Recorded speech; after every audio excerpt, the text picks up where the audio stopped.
জনাব মাহবুব উদ্দিন, আপনি আপনার বক্তব্য শুরু করতে পারেন। বিসমিল্লাহির রহমানির রহিম। মাননীয় স্পিকার, আপনাকে ধন্যবাদ। আমি প্রথমে বক্তব্যের শুরুতেই বাংলাদেশের প্রধানমন্ত্রী সংসদ নেতা জনাব তারেক রহমান সাহেবের সাম্প্রতিক মালয়েশিয়া এবং চীন সফরে বাংলাদেশের একটা অন্য উচ্চতা নিয়ে গেছেন, তাকে বাংলাদেশের মানুষের পক্ষ থেকে, আমার এলাকার মানুষের পক্ষ থেকে ধন্যবাদ জানাচ্ছি। শ্রদ্ধার সাথে স্মরণ করছি শহীদ প্রেসিডেন্ট জিয়াউর রহমানকে, স্বাধীনতার ঘোষক।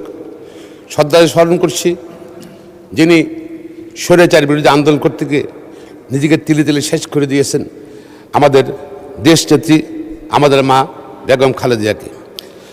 মাননীয় স্পিকার, এই বাজেট নিয়ে বক্তার আগেই আমি স্বাধীনতা সংগ্রামে স্বাধীনতা সংগ্রামে মুক্তিযোদ্ধাদের যারা জীবন দিয়েছেন এই দেশের জন্য তাদের প্রতি শ্রদ্ধা জানাচ্ছি।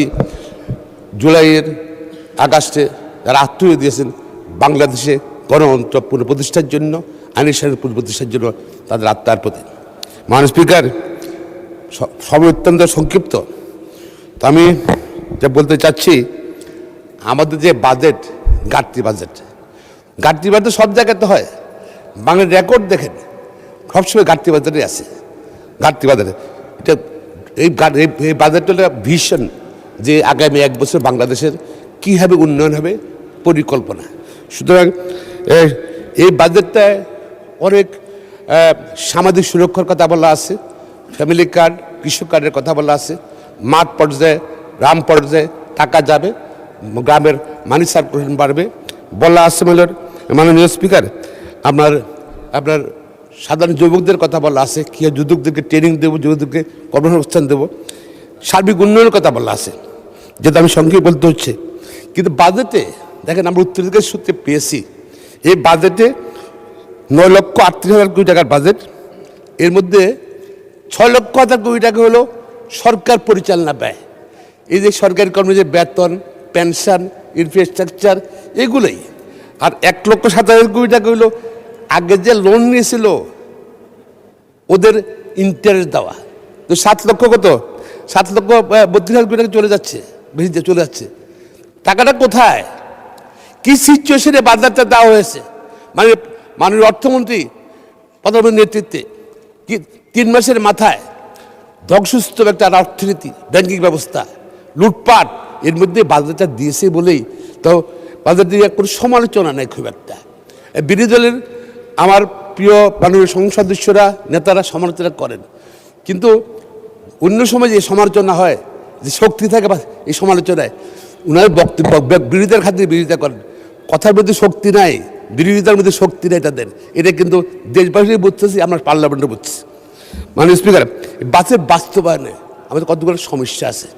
প্রথম হলো বাংলাদেশে এই যে আইন শৃঙ্খলার অবনতি। কোটি কোটি মানুষকে বেকার রেখে, যুবককে বেকার রেখে আমরা আইন শৃঙ্খলার উন্নতি আমরা আশা করতে পারি না। আমরা আমাদের এমপ্লয়মেন্ট করতে হবে। মাননীয় স্পিকার, আমরা কীভাবে এমপ্লয়মেন্ট করবো? আমাদের আরেকটা সমস্যা হলো কি, মানি লন্ডারিং। আমি আইনজীবী হিসেবে বলছি, স্বাধীনতার পরে পর্যন্ত মানি লন্ডারিং যত টাকা মানি লন্ডারিং হয়েছে, আমরা বক্তৃতা সবাই বলেছি, শ্বেতপত্র প্রকাশ করেছি, কোনো টাকা ফিরে আসে নাই, আসার সুযোগও নাই। টাকাটা সিস্টেমে ঢুকে যায়। আর মানে একটা একটা ক্যারেক্টার আছে, মানি উইল মুভ হয়, money is safe, then money will make money. যেখানে মানি সেফ ফিল করবে সেখানে মানি থাকবে। ঘরে থাকুক, ঘরের মধ্যে ধরেন আমাদের মা বোনরা কী করে, সারা বছর ইয়েতে ছিলে আলমারিতে স্বর্ণ টাকা রাখে, ঈদের সময় বাড়ি যাওয়ার সময় বাসা খালি ওখান থেকে বের করে কাতার ভিতরে শাড়ি ভিতরে রেখে দেয়, বিকজ সেফ ফিল করে। সুতরাং বাংলাদেশে এরকম সিস্টেম চেঞ্জ। আজকে সিঙ্গাপুরে আইন নেই, সিঙ্গাপুরে টাকা যায়, দুবাইতে আইন নেই, কানাডায় আইন নেই, থাইল্যান্ডে আইন নেই, আইন আছে। তা আমরা কেন সিস্টেম চেঞ্জ করি না কেন? Let's change the system. তাইলে ওই টাকাটা দেশের মানুষ সেফ ফিল করবে, টাকাটা দেশে রাখার জন্য।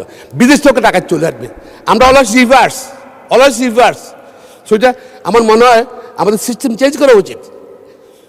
মাননীয় স্পিকার, যেটা বলতে চাচ্ছি, আপনার টাকা নাই, ব্যাংক উঠে হয়ে গেছে।